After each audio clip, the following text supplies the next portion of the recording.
Në qendër, mbi një tavolinë druri, qëndronte arkivoli, i mbuluar me lule të kuqe, me një shami të bardhë që valvitej lehtë nga era. Një grua plak, 8 lule, mbante një qiri në dorë dhe pëshpëriste. Zoti e mëshiroft, ka qenë grua e mirë se meritonte fundin. Në atë çast, një e ftohtë e papritur kaloi mes turmës. Qirinjt u drodhen dhe qetësia u shtri si një perde e padukshme. Derisa u dëgjua zhurma e hapave. Dera e oborit u hap me një krismë. Njerëzit u kthyen instinktivisht. Një qen i madh me qime të lagura dhe sy që ndriçonin nën shi, hyri ngadalë midis njerëzve. Çudia nuk ishte prania e tij, por ajo që mbante në gojë, një gjarpër i gjatë, i ngurtësuar, me trupin ende të njom nga balta. Heshtje. Asnjë zë. Vetëm rënkimi i erës dhe pika e shiut që binte mbi llamarinën e çatisë. Një djalë i ri, Arditi, qëndronte pak më tutje, afër një pemë thane. Zemra i u ngriu për një sekondë. Nuk dinte pse, por syt nuk i shkëputeshin nga kafsha. Ishte si një kujtim që po merrte formë, një dëjëvu që e kafshonte nga brenda. Një burr i veshur me pallto të zezë, që qëndronte afër arkivolit, bëri një hap përpara. "Hej, dil." Tha me zë të ngritur, por me frikë në fy. Qeni nuk u lëviz. Vetëm uli kokën dhe hodhi gjarprin në tokë. Trupi i reptiles ra mbi guret e oborit me një zhurmë të lehtë dhe ushtri i kthyer drejt arkivolit. Një grua e re bërtiti, "O Zot, çfarë shenjë është kjo?" Të tjerët u tërhoqën prapa, disa duke bërë kryqin, disa duke u fshehur pas të tjerëve. Vetëm Arditi qëndroi në vend. Nuk ndjente frikë, ndjente një thirrje që nuk mund ta shpjegonte. 8 lule u përkul lehtë dhe pëshpëriti, nuk është rastësi. Kjo grua kishte një qen të tillë, shumë vite më parë. Thoshin se e shpëtoi nga një gjarpër. Turma nisi të murmuriste. Disa kujtime të vjetra u përzien me imagjinatën dhe frika u bë pjesë e ajrit. Një burr tjetër, më i moshuar, tunte kokën me ngulm. Po, e mbaj mend. Qeni i saj e kishte ndjekur në çdo vend. U zhduk ditën që ajo u sëmur. Qeni tani kishte ecur deri te tavolina ku qëndronte arkivoli. Sytë e tij ishin të lagësht, si të njeriut që kupton më shumë se sa mund të thotë. Ai ul përballë trupit, i qetë, por i mbushur me diçka që nuk mund të përkufizojë. Në atë moment, Arditi ndjeu diçka që i kaloi nëpër shpirt, një kujtim i turbull. Një natë, kur ishte fëmijë, kishte parë një qen të ngjashëm përballë dritares që shikonte drejt shtëpisë së tij me sytë plot dritë. Atëherë kishte menduar se ishte ëndër. Tani, para syve të tij, ëndra ishte bërë mish. Gjarpri qëndronte i shtrirë në tokë dhe rreth trupit të tij filluan të grumbulloheshin pikat e shiut, si një unas që po formohej vetvetiu. Një ndjenje e pashpjegueshme i përfshiu të pranishmit, sikur dikush tjetër, i padukshëm, po merrte frym bashkë me ta. Një burr tentoi të afrohej me një shkop, "Duhet ta nxjerrim jashtë, është mallkim." Por Arditi bëri një hap përpara dhe tha qetë, por me zë që i preu ajrin, "Jo. Mos e prekni." Të gjithë u kthyen nga ai, të habitur. Ai vetë nuk e dinte pse e tha. Thjesht ndjeu se nuk duhej. Qeni ktheu kokën dhe e pa drejt në sy. Ishte një shikim që nuk kërkonte shpjegim, një lidhje e thellë që vinte nga diçka përtej kufive të arsyes. Dhe në atë çast, gjarpri u përkul lehtë, si të përshëndeste. Shiut i shtoi era dhe trëndafilat mbi arkivol filluan të bien një nga një. Dikush përshpëriti lutje, dikush tjetër qau.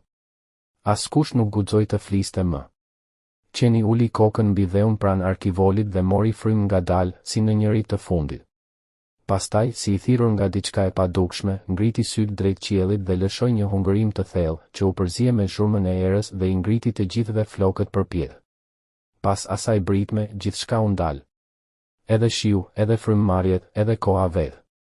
Pas hyrjes së qenit, obori u zhyt në një heshtje të pazakontë. As shiu nuk guxonte të binte me të njëjtin ritëm.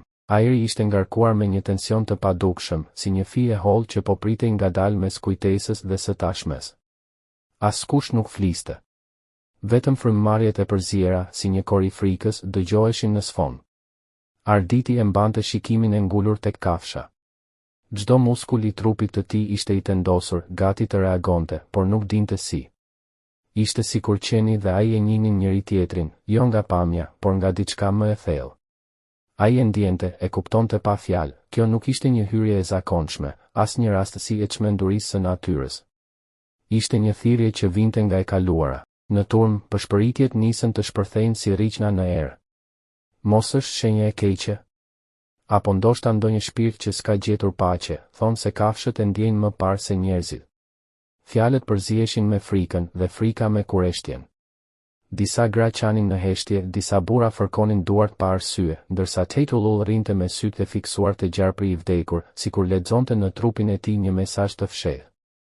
Nuk është hera e parë, tha ajo më në fund me zë të ngjirur. Kjo ka ndodhur edhe më parë.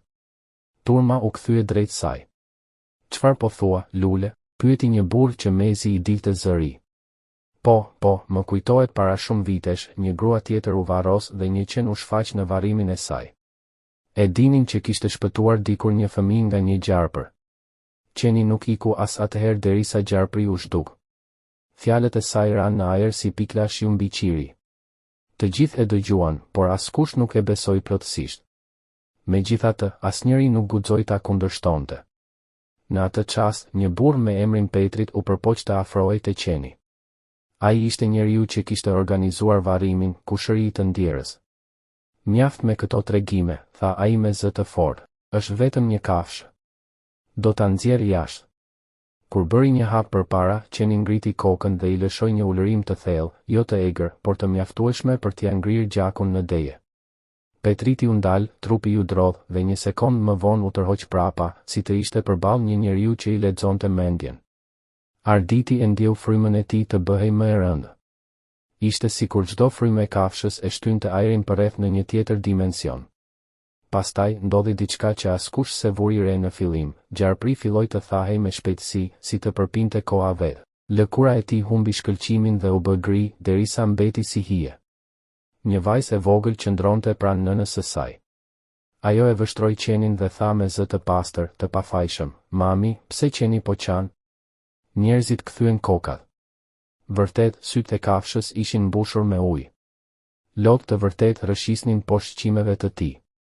Dhe ajo pamje i tronditi të gjithë më shumë se gjarpri. Në mes të asaj heshtjeje, teta Lule ngriti kokën dhe e vështroi Arditin me një shikim që dukej sikur dinte diçka. "Djalë, ti je i biri i kujtimes, apo jo?" E pyeti ngadalë. Arditi u befasua. "Po, pse?" Gruaja uli zërin, "Nëna jote ka pasur lidhje me këtë shtëpi me të ndjerën. Dikur ka bërë një betim që su përmend më kurrë." Këmbët e Arditit u mpin. Një fjalë e vetme i rrotullohej në kokë, betim. Ishte sikur çdo gjë e pashpjegueshme që po ndodhte rreth tij po merrte formë përmes asaj fjale. "Çfarë betimi?" pyeti ai, por teta Lule si u përgjigj. Vetëm uli syt dhe preku me dorë qirinj që po shuheshin një nga një. Në atë moment, dikush në turm qeshi nervozisht për të thyer heshtjen. "Po mirë, do na thoni tani që qeni është i dërguar nga Zoti?" tha ai me tallje. Por askush nuk qeshi, sepse në të njëjtin çast qeni u ngrit në këmbë dhe hodhi syt drejt tij. Shikimi i tij ishte aq i thellë sa burri u tërhoq instinktivisht, sikur të kishte parë diçka në vetvete që nuk donte ta pranonte. Shiut ju shtua ritmi, era fryu më fort dhe lulet mbi arkivol filluan të shpërndaheshin në ajër. Disa ulën në gjunjë, disa vrapuan drejt portës. Vetëm Arditi qëndroi në vend, i palvizur. E ndjeu se kjo s'ishte më veç një ditë zije, ishte fillimi i një zbulesë. Në sytë e qenit, në gjarprin e tharë, në heshtjen që ndiqte çdo frym, ai ndjeu peshën e një sekreti që po zgjohej pas dekadash. Dhe, ndërsa turma përpiqej të rimerte kontrollin, në zemrën e Arditit u formua bindja e parë e qartë, qeni nuk kishte ardhur rastësisht. Ai kishte hyrë për t'u kujtuar atyre diçka që koha kishte guxuar ta harronte. Qeni qëndronte ende pranë arkivolit, si roje e përjetshme e një sekreti që s'po gjente qetësi. Gjarpri tashmë ishte tharë plotësisht, por trupi i tij dukej sikur nuk donte të shkrihej me dheun. Përreth, njerëzit flisnin me zë të ulët, të hutuar mes frikës dhe kureshtjes. Disa ishin larguar, por pjesa tjetër qëndronte aty, sikur një forcë e padukshme i detyronte të mos iknin pa dëgjuar fundin e historisë. Në ajër ndjehej një aromë e çuditshme, përzierje e shiut me diçka të vjetër, të njohur, si kujtesë e lëkurës që ka prekur diçka të shenjtë. Arditi nuk lëvizte, e kishte syt në qenin, por mendja i kishte ikur diku tjetër. Ajo fjala e teta Lules, betimi, i trokte në kokë. Çfarë lidhje e kishte nëna e tij me të ndjerën? Dhe pse tani? Pse pikërisht në këtë ditë? Një burr i moshuar që deri atëherë kishte qëndruar në heshtje, Don Leka, zëri i arsyes në çdo funeral të fshatit, doli përpara.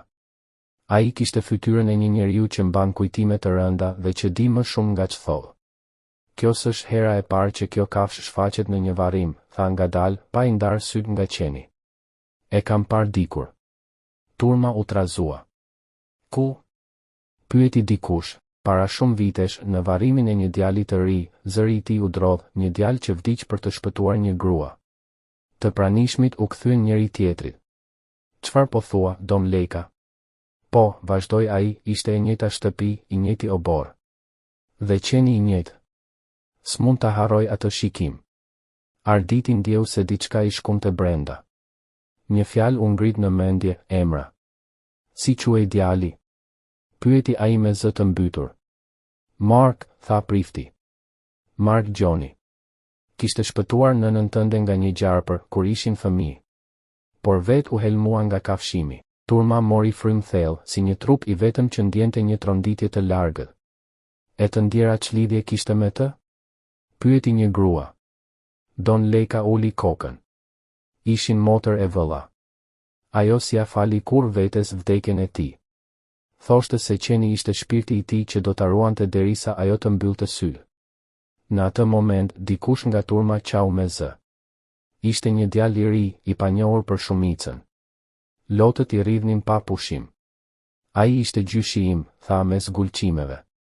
Kam dëgjuar gjyshen time që tregonte historinë e qenit që nuk vdiq kurrë. Ajo thoshte, kur të vi dita, qeni do të kthehet dhe do ta sjellë të vërtetën. Të gjithë e pan me sy të mëdhenj, pa ditur ç'të thonin. Ajo që kishte nisur si thjesht një varrim, tani ishte kthyer në rrëfim të një faji të trashëguar. Teta Lule mbajti kokën me duar. Tani e kuptoi pse nuk donte askush të fliste për të kaluarën, pëshpëriti ajo. Sepse e kaluara nuk ka pushuar së foluri. Ndërkohë, qeni u ngrit ngadalë. U afrua te trupi i gjarprit të tharë dhe me hund e shtyu pak, sikur donte të tregonte diçka. Gjarpri u rrotullua pak, duke zbuluar në barkun e tij një copë të vogël letre të njomur nga balta. Arditi ju afrua me kujdes. E mori letrën në duar, e hapi me dridhje. Shkronjat ishin të zbehta, por lexoheshin ende, falje kërkohet atje ku frika ka rënjë. Mos më lini të iki pa u thënë e vërteta. Fjalët e fundit ishin të nënshkruara me inicialet MG Turma u trondi. Don Leka u tërhoq një hap pas. Mark Gjoni, pëshpëriti ai. Ai kishte shkruar këtë letër shumë vite më parë, para se të vdiste. Nuk u gjet kurrë. Arditi ndjeu një dridhje që i përshkoi trupin. Do me thënë qeni e solli? Po, tha teta Lule me zë që mezi dëgjoi. E solli, sepse s'kishte kush tjetër ta bënte. Heshtja u bë edhe më e rëndë se më parë. Nuk ishte më heshtje frike, por heshtje dëgjimi, si kur çdo shpirt në obor përpiqet të kuptoj mesazhin e një bote tjetër. Diku, në largësi, bubullima përplasi qiellin dhe shiut i ushtua ritmi. Por askush nuk u largua. Qeni qëndroi përballë arkivolit me sytë të Arditi, si të donte t'i thoshte, ti je lidhja e fundit. Tani e vërteta është e jotja. Në atë moment, ai ndjeu një barë të rënd në kraharor, si një dhimbje e trashëguar që nuk ishte e tij, por që tani i përkiste. Kuptoi se ajo që po ndodhte nuk ishte rastësi, ishte trashëgimi, dhe dikush duhej ta çonte deri në fund. Sytë e qenit shkëlqyen nën shi. Gjarpri qëndronte i palvizur, letra në duart e Arditit po njomej ngadalë. Në ajër, ndjehej sikur gjithçka e vjetër po zgjoheshte për të kërkuar drejtësi. Letra ishte ende në duart e Arditit, e njomur nga shiu dhe nga dridhja e tij. Fjala falje ishte gërryer nga uji, por kuptimi i saj ishte bërë më i fortë se kurrë. Rreth e rrotull, askush nuk fliste. Vetëm rënkimi i erës përziente aromën e baltës me lulen e kuqe që kishte rënë nga arkivoli dhe ishte ngjitur në këpucën e tij. Në ajër ndjehej sikur dikush tjetër ishte aty, jo nga bota e gjallë, por nga ajo e kujtimeve. Teta Lule ju afrua me ngadalë, me sytë e zmadhuar nga frika dhe respekti. E shikon, bir? Asgjë s'vdes përfundimisht në këtë fshat. Jo kujtimet, as betimet. Sidomos ato që bëhen përpara vdekjes. Arditi e shikoi me hutim. Çfarë betimi? Ti the diçka për nënën time, gruaja ngriti sytë drejt qiellit. Po, ajo kishte lidhje me këtë shtëpi. Në rini, nëna jote punonte këtu, kujdesej për Markun, atë djalin që vdiq nga kafshimi i gjarprit. Ishte e dashuruar me të, por askush se dinte. Ishte dashuri që duhej të fshihej, mes fjalëve, mes lutjeve. Arditi ndjeu gjakun t'i ngrinte në trup. E dashuruar? Përsëriti me zë të ulët. Teta Lule pohoi me kokë. Kur ai vdiq, ajo bëri një betim, se do ta mbronte motrën e tij, këtë grua që tani po e përcjellim. E rriti, e ndihmoi, por kur nuk i tregoi të vërtetën. Dhe ky qen, ajo uli zërin, ky qen ka qenë që atëherë pranë tyre. Turma filloi të lëvizte e trazuar, një zë mashkulli shpërtheu, gënjeshtra. Asnjë qen s'mund të jetoj kaq gjatë. Don Leka e ngriti dorën për ta ndalur. Nuk flasim për kafsh, por për besë. Ka njerëz që jetojnë në trup, e ka besë që jetojnë në frym. Askush nuk guxoi ta kundërshtonte. Arditi ndjeu një dridhje tjetër, nëna e tij, kujtime, kishte vdekur para disa vitesh. A mos kishte lënë ndonjë shenjë, ndonjë fjalë, ndonjë rrëfim që ai se kishte kuptuar? Një kujtim i vogël i erdhi në mendje, ajo kishte një unas me formë gjarpri, të cilën nuk e hiqte kurrë. Kur e kishte pyetur, ajo i kishte thënë, është për të mos harruar. Tani kuptonte pse. Do me thënë, tha ngadalë, ajo gjithë jetën e ka mbajtur fajin e një dashurie të fshehur? Po, tha Don Leka, dhe kjo grua që po varrosim sot ishte pjesë e asaj faji. E dinte gjithçka, por nuk foli kurrë. Ndoshta prandaj qeni është kthyer tani për ta përmbushur atë që fjala se bëri dot. Një grua e re, që s'kishte folur deri atëherë, tha me zë të ulët, unë kam dëgjuar që ajo, e ndjera, fliste me një qen çdo mbrëmje. Thoshte se ai e mbronte nga mallkimi i vëllait. Fjalët ranë në ajër sigur në ujë të qetë. Të gjithë u kthyen nga qeni. Ai qëndronte i ulur, me kokën poshtë, sikur e dinte se për çfarë po flisnin. Arditi ndjeu sytë e tij të rëndë, por diçka brenda shpirtit po hapej. Ishte si një derë që më në fund po hapte rrugën drejt dritës, edhe pse ajo dritë ishte e dhimbshme. Ai u përkul, mori copën e letrës dhe e vuri pranë arkivolit. Ai kërkonte falje, tha qetë. Ndoshta s'ishte vetëm falje që donte. Ndoshta donte që dikush ta dëgjonte. Dhe ndoshta unë jam këtu për këtë. Në atë çast, era ndryshoi drejtim. Qirinjt që ishin shuar më parë u ndezën sërish, pa qëllim, pa dorë njerëzore. Të pranishmit u tërhoqën mbrapa, të habitur. Don Leka bëri shenjën e kryqit dhe pëshpëriti, ka raste kur shpirtrat flasin më qartë se ne. Qeni ngriti kokën dhe filloi të lëvizte rreth arkivolit 3 herë si në njëri të lashtë. Çdo hap i tij lëshonte një jehon të lehtë nëpër obor, si trokitje në një kujtim të vjetër. Kur ndaloi, u kthye drejt Arditit dhe u ul. Një burr i moshuar që e kishte ndjekur me sy, tha me dridhje në zë, ai po kërkon diçka ose po tregon. Arditi u afrua dhe vuri re se qeni po shite nga një qoshe e oborit pas një peme. Aty, në mbalt, dukej një send i vogël metalik që ndriçonte. Ai u përkul, e nxori, ishte një varse e vjetër, me gërmat më dhe kë, të lidhura bashkë. Syt i mbushën me lodh. Mark dhe kujtime. Dhe në atë moment, e gjithë turma e kuptoi, dashuria e fshehur që kishte mbajtur 2 jetë, tani kishte dalë në dritë. Faji ishte larë. Por Arditi ndjeu diçka më shumë, ajo dashuri ende nuk kishte mbaruar, sepse një pjesë e saj tani jetonte tek ai. Në ajër u dëgjua përsëri ulërima e qenit, e butë, e dhimbshme, e qetë. Dhe gjarpri, që më parë ishte tharë, u bë pluhur nën shi, sikur kishte kryer misionin e vet. Pas ulërimës së fundit të qenit, obori ra në një qetësi që s'ishte më frikë, ishte qetësi kuptimi. Të gjithë ndjenë se diçka kishte ndodhur, diçka që shkonte përtej asaj shtëpie e atij varrimi. Një grua e moshuar, që deri atëherë kishte qëndruar në heshtje, tha me zë të dridhur, kjo s'është hera e parë që ndodh. Edhe në fshatin e përtej Kodrës, një qen u shfaq në varrimin e një burri që kishte shpëtuar një vajzë nga gjarpri. Po i njëjti sy, i njëjti shikim. Fjalët e saj u përhapën si zjarr. Njerëzit nisën të kujtonin tregime të vjetra, për kafshë që shfaqeshin në ditë morti, për ndihma të harruara, për dashuri që kishin mbetur pezull mes 2 botëve. Duket sikur se cila histori kishte një qen, një shpëtim dhe një falje të vonuar. Arditi dëgjoi gjithçka me sytë e ulur. Ai e kuptoi se kjo nuk ishte vetëm historia e nënës së tij, as e Markut, as e gruas së vdekur. Ishte një model i përsëritur i dashurisë që nuk mbaron kurrë, që gjen mënyra të kthehet përmes kafshëve, përmes shiut, përmes njerëzve që ende frymojnë me fajin e të tjerëve. Don Leka përshpëriti lutjen e fundit, ndërsa qeni i lagur u ngrit dhe nisi të largohej ngadalë, pa kthyer kokën. Çdo hap i tij tingëllonte si trokitje e kujtesës në dhe. Shiut i kishte ardhur fundi, por toka mbante ende aromën e dhimbjes dhe të faljes. Njerëzit ishin shpërndar, por Arditi lëvizi nga vendi. Qëndronte përballë varrit me varsen në dorë dhe ndjente se diçka brenda tij po ndryshonte përgjithmonë. Në mendje i jehonte fjala falje.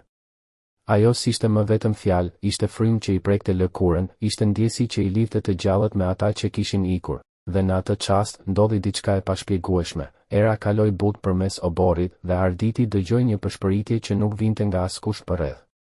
Falja nuk kërkohet, jepet. Ai ngriti syt. Në vendin ku kishte qëndruar qeni, u duk për një sekond një dritë e bardhë, si siluet që shuhej në ajër. Disa gjethe u ngritën lart dhe ran ngadalë mbi varrin e hapur, si duar që mbyllin një plagë. Don Leka, që ende rinte afër, u përkul dhe tha, shpirti ka marrë përgjigje. Nuk ka më mallkim, vetëm paqe. Arditi uli kokën dhe, për herë të parë, ndjeu qetësi.